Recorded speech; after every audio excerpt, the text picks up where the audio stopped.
Salam guru penggerak, tergerak, bergerak, menggerakkan.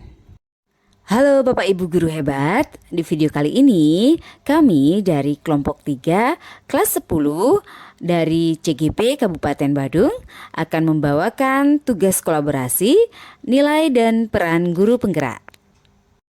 Sebelum kami presentasi, izinkan kami mengucapkan terima kasih kepada Ibu Loh Emi Kertiasih selaku fasilitator beserta Bapak Ide Bagus Tantre dan Bapak Kade Setiade selaku pengajar praktek yang telah sabar menemani kami berproses.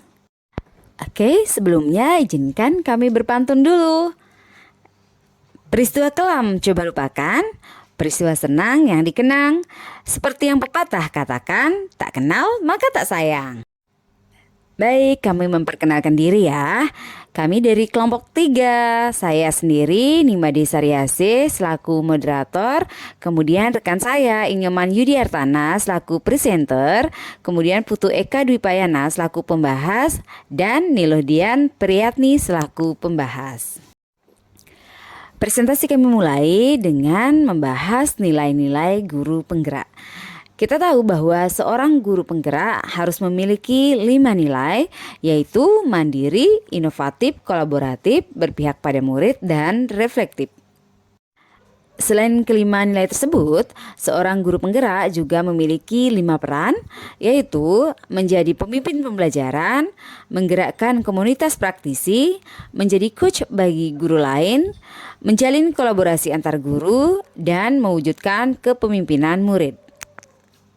Kami dari kelompok 3 yang beranggotakan 4 orang memiliki kekuatan nilai yang berbeda-beda. Artinya kami memilih nilai yang paling menonjol yang ada pada diri kami. Yang pertama, Bapak Inyoman Yudiartana. Beliau memiliki nilai yang paling menonjol yaitu kolaboratif dan reflektif. Menurut beliau, seorang guru harus bisa bekerja sama dengan atasan, teman sejawat, dan murid untuk menyukseskan kegiatan sekolah serta terbuka terhadap evaluasi diri, baik kekurangan atau kelebihan yang disampaikan oleh kepala sekolah atau teman sejawat demi perbaikan proses pembelajaran yang dilakukan. Yang kedua adalah Ibu Nilohdian Priyatni. Ibu Dian memiliki nilai guru penggerak yang paling menonjol yaitu inovatif. Perkembangan teknologi yang sangat pesat khususnya dalam bidang komunikasi memberikan dampak yang sangat besar. Salah satu contohnya sosial media Instagram. Pada Instagram kita bisa menemukan berbagai informasi dengan tampilan yang sangat menarik. Hal ini menyebabkan siswa lebih tertarik melihat Instagram daripada buku pelajaran. Nah, untuk mengatasi masalah tersebut, maka Bu Dian selaku guru wajib untuk berinovasi dalam proses pembelajaran agar dapat meningkatkan motivasi belajar siswa. Salah satu caranya adalah dengan membuat bahan ajar yang variatif. Hal ini akan membuat siswa lebih tertarik dengan hal baru sehingga muncul keinginannya untuk mencoba. Seperti contoh saat pembelajaran, Bu Dian menggunakan beberapa aplikasi seperti fitur poll pada Telegram, Quizzes, Kahoot, Wordwall, Bluecat, dan Live Worksheet. Yang ketiga, saya sendiri Nimade Saryase. Nilai menonjol dari guru penggerak yang ada pada diri saya adalah mandiri. Saya akan selalu memotivasi diri untuk melakukan perubahan dan memulai sesuatu karena segala perubahan yang terjadi muncul dari kita sendiri. Salah satu cara yaitu dengan mengembangkan diri sehingga kita dapat memberikan pelajaran yang bermakna bagi siswa. Contoh mengembangkan diri dengan cara mengikuti pelatihan online maupun offline untuk meningkatkan kompetensi diri. Belajar mandiri dari berbagai media untuk mengembangkan bahan ajar, mendaftar CGP atas inisiatif sendiri tanpa perintah dari kepala sekolah. Dan yang terakhir adalah Bapak Putu Eka Dwipayana. Nilai guru penggerak yang paling menonjol pada Bapak Putu Eka adalah berpihak pada murid. Untuk menciptakan suasana pembelajaran yang berpihak pada murid, Pak Eka mencoba menyesuaikan pembelajaran dengan memanfaatkan kekuatan atau sumber daya yang dimiliki sekolah. Selain itu, Pak Eka berupaya mendesain pembelajaran sedemikian rupa sehingga murid mampu mengikuti kegiatan pembelajaran secara aktif dan tentunya menyenangkan.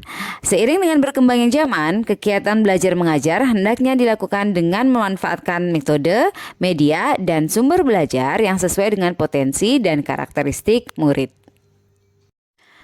Nah, apa peran setiap anggota? Yang pertama, Pak Yudi Hartana dengan nilai kolaboratif dan reflektif. Pak Yudi berperan menjadi coach bagi rekan guru di sekolah maupun di luar sekolah. Kegiatan kolaboratif yang dilakukan, yang pertama membantu teman sejawat yang mengalami kendala dalam mengisi aksi nyata di PMM. Kemudian berdiskusi dengan rekan sejawat terkait permasalahan pembelajaran. Dan yang ketiga menjadi instruktur guru pamong PPG dalam jabatan tahun 2022 dan 2023. Kemudian kegiatan reflektif yang dilakukan, menerima saran dan masukan dari Bapak Pengawas Sekolah dan Kepala Sekolah sebagai evaluasi diri, kemudian membuat kesepakatan kelas sebelum pertemuan ke materi. Adapun strategi penguatan yang dilakukan, pertama, terus meningkatkan kemampuan di bidang TIK. Kedua, mengikuti berbagai BIMTEK atau webinar untuk meningkatkan kompetensi diri. Yang ketiga, mempelajari hal baru mengenai perkembangan pendidikan. Dan yang keempat, selalu komitmen dengan kesepakatan. Yang kedua, Ibu Dian Priyatni dengan nilai inovatif. Peran yang dilakukan Bu Dian adalah menjadi pemimpin pembelajaran. Adapun kegiatan yang dilakukan adalah menjadi fasilitator dalam proses pembelajaran di kelas, meningkatkan motivasi belajar siswa dengan menyiapkan bahan ajar yang menarik, kemudian membimbing siswa dalam meningkatkan motivasi belajar. Strategi penguatan yang dilakukan kemudian adalah mengikuti pelatihan terkait teknologi yang dapat mendukung pembelajaran. Kedua, aktif mencari informasi di internet mengenai aplikasi yang dapat mendukung pembelajaran. Dan yang ketiga, mencoba membuat bahan ajar menggunakan berbagai macam aplikasi agar tidak monoton. Dan yang ketiga adalah saya sendiri, Nimade Saryasih, dengan nilai mandiri. Adapun peran yang saya lakukan adalah menggerakkan komunitas praktisi.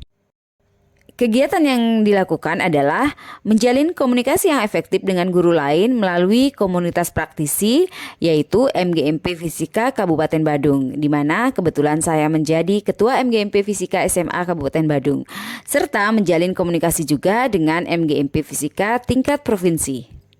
Strategi penguatan yang saya lakukan adalah berkolaborasi dengan rekan guru, berbagi pengalaman praktik baik, dan meningkatkan kompetensi dengan mengikuti berbagai kegiatan.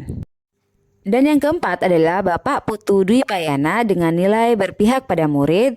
Adapun peran yang beliau lakukan adalah mendorong kolaborasi. Kegiatan yang dilakukan berkolaborasi dengan rekan sejawat menyusun perangkat pembelajaran, perangkat pelaksanaan kegiatan P5. Kemudian melalui komunitas belajar untuk memecahkan masalah yang dihadapi bersama. Dan yang ketiga, ikut bersama dalam kegiatan peningkatan kompetensi, misalnya pelatihan, seminar, dan lain-lain. Adapun strategi penguatan yang dilakukan adalah mencari informasi tentang modul ajar atau modul P5 terbaru, kemudian membuat grup WA guru sebagai ruang diskusi, dan memperbaiki kualitas pembelajaran. Kemudian kami sepakat dalam kelompok untuk menentukan peran dan nilai bersama. Adapun peran dan nilai bersama yang kami pilih adalah mendorong kolaborasi. Adapun kegiatan yang dilakukan adalah dengan pelaksanaan kegiatan P5, yaitu proyek penguatan profil pelajar Pancasila. Nilai yang ditonjolkan di sini adalah berpihak pada murid, reflektif, kolaboratif, mandiri, dan inovatif. Adapun rancangan kegiatan yang kami susun terdiri dari 4, yaitu tahap perencanaan, tahap pelaksanaan, tahap monitoring, dan manfaat kegiatan. Tahap pertama yaitu tahap perencanaan. Di dalam tahap perencanaan, kegiatan yang kami lakukan yaitu 1. Berkoordinasi dengan kepala sekolah, 2. Berkoordinasi dengan tim pendamping proyek dengan melakukan rapat, kemudian 3. Menentukan tema P5 yang dipilih, kemudian 4. Membuat modul P5, 5. Menyusun rubrik penilaian, 6. menentukan jadwal pelaksanaan, 7. menentukan narasumber, 8. pembuatan kelompok siswa dan pendamping proyek, dan 9. penyusunan RAB. Kedua, tahap pelaksanaan. Pada tahap pelaksanaan yang kami lakukan adalah mengundang narasumber untuk sosialisasi, persiapan alat dan bahan yang diperlukan, pendokumentasian, dan penyusunan laporan kegiatan. Yang ketiga adalah tahap monitoring. Kegiatan monitoring penting untuk dilakukan agar kita mengetahui tingkat pencapaian dan kesesuaian antara rencana yang telah ditetapkan dengan hasil yang telah dicapai. Monitoring juga dilakukan dalam rangka mengetahui permasalahan yang terjadi selama kegiatan yang telah dijalankan. Adapun dalam tahap monitoring, kegiatan yang kami lakukan adalah yang pertama, menentukan sasaran dan tujuan, kedua, menentukan indikator keberhasilan, ketiga, memilih metode pengukuran yang tepat, dan yang keempat, penyusunan laporan monitoring. Yang keempat adalah manfaat. Adapun manfaat dari kegiatan ini adalah yang pertama, P5 memberikan ruang bagi seluruh anggota satuan pendidikan untuk dapat mempraktikkan profil pelajar Pancasila. Yang kedua, lahirnya CGP yang kompeten berdampak pada pembelajaran yang berpihak pada murid. Ketiga, CGP memperkuat peran menggerakkan komunitas praktisi. Yang keempat, para rekan sejawat memperoleh kompetensi. Demikianlah presentasi dari kami kelompok 3. Setelah itu dilanjutkan dengan sesi tanya jawab. Setelah sesi tanya jawab, acara kami tutup. Tetapi sebelum ditutup, karena kami buka dengan pantun, maka kami tutup juga dengan pantun. Beli kain buat kebaya merah hadiah pacar. Cukup sekian presentasi saya, semoga acara berjalan lancar. Terima kasih sudah menyaksikan video ini. Sampai jumpa di tugas-tugas berikutnya. Salam guru penggerak.